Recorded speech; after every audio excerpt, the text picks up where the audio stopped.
जब मैं दिल्ली आया था 1990 में, मैं हरियाणा के एक शहर से, भिवानी से दिल्ली आया था पढ़ने के लिए।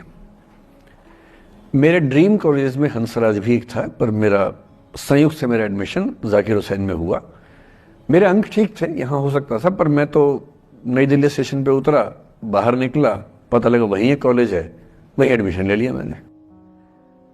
तो लोगों ने कहा कि यार कैंपस बड़ा अच्छा होता है। मैंने, अरे क्या फर्क पड़ता है, कॉलेज कॉलेज होता है, छंडो, यही छंडो में सिखाने आया हूँ आप लोगों को। ठीक है, स्टेशन से निकले वही कॉलेज है, मैंने घर जाना होगा तो आराम से कॉलेज से निकल जाएंगे, क्या रखा कैंपस में।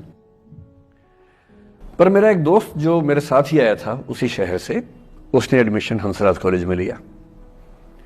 मैं और वो स्कूल के डिबेटर्स थे, डिबेटिंग में हम लोग स्कूल टाइम से काफी एक्टिव थे। डीयू में आए तो यहां भी एक्टिव रहे। डीयू में मैंने करीब 5 साल डिबेटिंग की और मेरा ख्याल है कि लगभग 300-400 डिबेट्स मैंने जीती होंगी डीयू में, कुछ हरी भी होंगी, लेकिन मैंने खूब डिबेट, वो मेरा दरअसल दाना पानी था, रोजी रोटी मेरी वही थी कॉलेज के दिनों में। घर से पैसे मैं लेता नहीं था, मिलते भी नहीं थे, देना क्या था, मतलब ऐसी स्थिति भी नहीं थी उस समय मेरे घर में कि मिल सके। तो डिबेटिंग मेरा रोजगार था, एम्प्लॉयमेंट था, मेरा उससे काम चल जाता था आराम से। उसका भी चल जाता था, वो हंसराज से था, मैं जाकिर हुसैन से था। हम खूब डिबेट्स में मिलते थे। अक्सर ट्रॉफी या तो हम जीतते थे या वो जीतता था, कोई भी जीते रूम पे ही आती थी, क्योंकि हम रूममेट्स थे, एक साथ ही रहते थे। वो मुझसे योग्यताओं के मामले में 21 था, बल्कि अगर वो 21 था तो मैं 15 ही रहा हूंगा या 12 रहा हूंगा, 22 या 21 तो नहीं रहा हूंगा, मुझसे बेहतर था योग्यताओं में, बड़ा अच्छा व्यक्ति था। ग्रेजुएशन के बाद मैंने एमए हिंदी साहित्य में एडमिशन लिया, जबकि बीए ऑनर्स हिस्ट्री में किया था मैंने।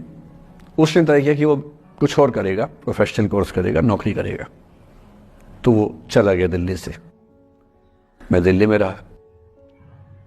फिर मैं एमए के बाद तैयारी करने लगा यूपीएससी की। तब तक मैं यूजीसी जेआरएफ कर चुका था। पहला अटेम्प्ट दिया, प्रीलिम्स हो गया। मेंस मेरा 96 के मेंस की बात कर रहा हूं, मेंस शुरू होने वाला था, 2 दिन रह गए थे। करीब 10 दिन पहले वो मेरे पास आया हुआ था दिल्ली में, मिलजुल के अच्छे से बात करके गया था। उन दिनों उसका एक प्रेम संबंध कहीं हमारी ही एक मित्र के साथ चल रहा था। हम सब दोस्त थे, तो उनमें से 2 लोगों का आपस में एक अफेयर था। मुझे नहीं पता क्या हुआ, लेकिन मेरे मेन एग्जाम से 2 दिन पहले रात को 12 बजे एक फोन आया और यह बताया गया कि मेरे दोस्त ने फंदा लगा के अपनी जीवन लीला समाप्त कर ली है। वो दिल्ली से दूर था कहीं, और जिस व्यक्ति के बारे में मेरी राय ये थी कि उतना जीवट वाला व्यक्ति कोई हो नहीं सकता, जो जिंदगी से हार सकता ही नहीं, जिसके होने से कई लोग हमेशा जीता हुआ महसूस करते हैं, वो चुपचाप एक बंद कमरे में जिंदगी से हार गया। मैं आज तक नहीं समझ पाया कि ऐसा कैसे हुआ। बाद में टटोला, उसके पेरेंट्स से बात हुई, भाई से बात हुई, उन्होंने उसकी याद में एक सोशल वर्क शुरू किया ताकि किसी और बच्चे को ऐसा न करना पड़े।